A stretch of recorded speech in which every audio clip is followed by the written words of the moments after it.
अल्लाह की मदद आएगी और ऐसी आएगी कि तुम गुमान भी नहीं कर सकोगे। शुक्र करते करते थक जाओगे। ऐसा फजल और रहमत की बारिश अता करेगा, तुम देखकर हैरान रह जाओगे। तुम्हें समझ आ जाएगा कि जब इनायत होती है, जब करम होता है, जब अता के दरवाजे खुलते हैं तो वो बेशुमार अता करता है, बहुत नवाजता है। कब होगा, कितना होगा, कैसा होगा, ये उस पे छोड़ दो। इन सारे सवालों के जवाब तुम्हें मिल जाएंगे।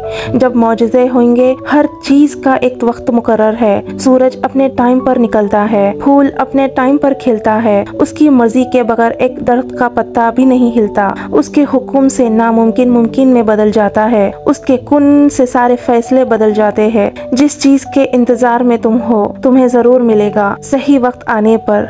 अल्लाह पर यकीन रखो, वो तुम्हें भूला नहीं है, वो तुम्हें छोड़ेगा कभी नहीं, तुम्हें उसको छोड़ना नहीं है। अल्लाह की मदद आएगी, करम होगा, अता होगी इंशाअल्लाह।